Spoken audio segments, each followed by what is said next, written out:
Dun, dun, dun, dun. Okay, oh, you know what? I need to do something real quick. It's gonna be real quick and source. Here we go.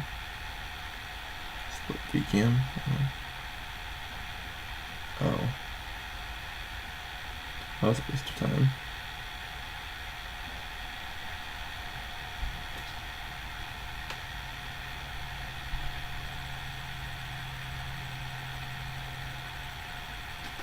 Wow. Yeah, believe it or not, I do wear glasses. Let's go to YouTube.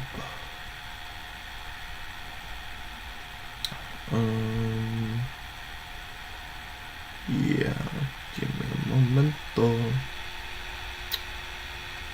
Gotta go live. Set it to public.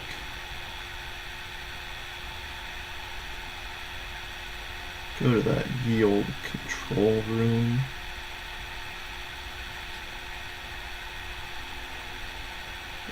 And here we are. Nice. Here we go. So, I don't know, I put it on my Instagram yesterday. I dressed up as Skeletor for the memes. Pretty good. Pretty solid. Though, because it's spray paint on my costume, it looked a bit anime in that it defies gravity. But here, why don't we get to the purpose of this video. So, recently I finished a book called The Firestarter, or Firestarter, by Stephen King. Now, give me a moment. Oh yes, give me. I wrote like a script for it, or just something to. Alright. Yes. Alright. So the book kind of starts with, half people on the run, of the story of a guy named Andy McGee running from you don't quite know yet. But, all we do know is that in college, thank you phone, that in college, he, sorry. Actually, I need to hear the audio because I remember having a problem with that. Good. Okay, sorry. I was so anxious for a moment because one time I recorded it without my headphones and the audio was like, it was like I was stuck in a time warp. It was awful. Alright. But Andy McGee, and this woman, give me a moment. Oh, yes, Vicky Thompson, were short of cash. So in college, Andy McGee's friend said, hey, there's this government outfit called The Shop. And they do, they just do harmless stuff, as the government does. And they were paying people $200 to have psychoactive drugs tested on them.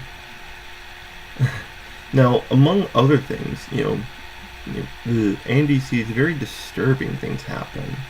And he's told it's all just not as he thought. He was on drugs, But he and Vicky come out of the experiment, under the impression that they are not the same as when they went in. They soon discover they have powers that, are stronger in Andy, but, Vicky still has a fair share of the powers. And then they have a child, something the Shop could have never devised. Her name? Charlie McGee. Or Charlene, but Charlie. That's how they refer to her. And Charlie has an extraordinary ability. Pyrokinesis. Now, one thing I noted, and this is just, how my little mind works, is, I looked at the word Firestarter and the word pyrokinesis. They have the same amount of letters. I don't know if that was probably intentional, but it's still pretty cool. Alright. And on the subject of, superpowers in horror, Stephen King uses a lot of superpowers in horror, but always either puts them in more danger or, has a very big cost to using the power. Or in other horror outside of King, because I have to talk about someone else apparently, You have Tourist Trap. Tourist Trap was an old movie, one of the first pre-slasher era horror movies, and the guy had telekinesis. Now there was also another one, for another person from the Friday the 13th Part 7 who had superpowers and used it to fight Jason. Now, as for why I think I think I really liked the book. It really burns, so to speak. And not that I'm supposed to not being funny or anything. It's watching everything burn around them. It's awful. You can't feel bad for them. But I think that's kind of the drawback when you have someone who has insane amount of power. Isn't it? It's like when you're a high level RPG player, right? Obviously things have to be harder for you. Well, this girl, whose powers are extraordinary, things had to probably be extraordinary hard for her, just so the book makes sense.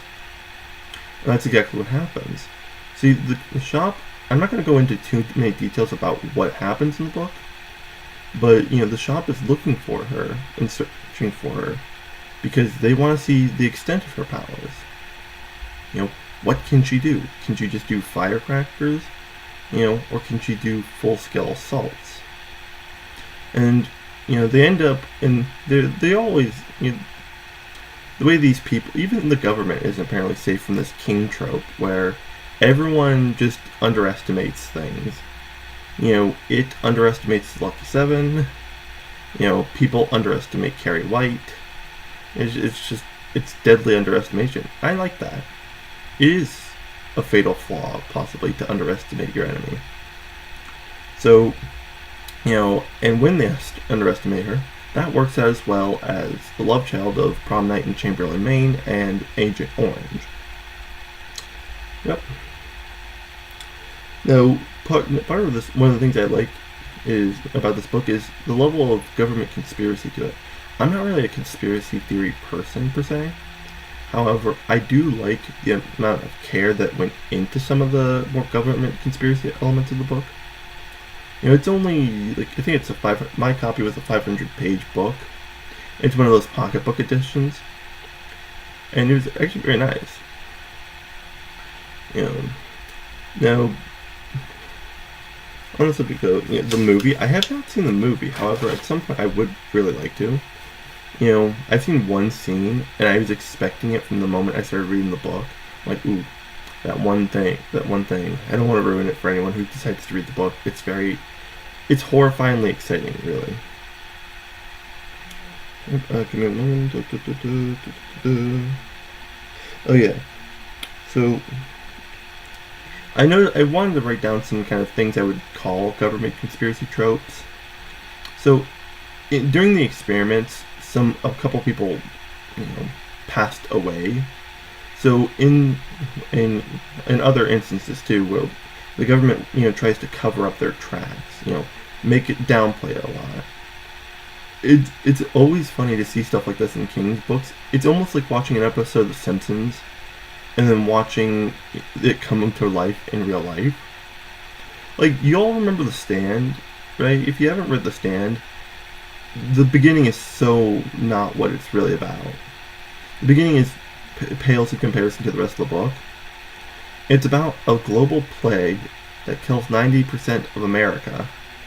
I'm assuming the world as well, but you only follow America's end of it. And it started by an American facility in California, making an unbeatable plague. That is eerily similar to some of these conspiracy theories about China creating the coronavirus. It's mind-boggling sometimes. And that was written in the 70s, right? Way before now. Right? And, there was also, the government just, not giving too many information. You've all seen the thing. They flash the badge that they're like, alright, don't think above your pay grade, all that sort of stuff. And I think it's I think Firestarter was actually his second or third book. Because remember, it's Carrie, I think Firestarter than The Shining. Yeah. All right. So, if you want to see me read or review books I've already read, because I've read a lot of his works, or other books too, just always comment and put a like if you want to see more stuff like this. I just uploaded a video too about me talking about the Raven and what I think it means, and reading it aloud actually too. It's what it starts with. It was for an assignment yesterday I had to do. And I thought it'd be a nice little poem to read. I'm in this literature course. Alright. So have a good day, friends.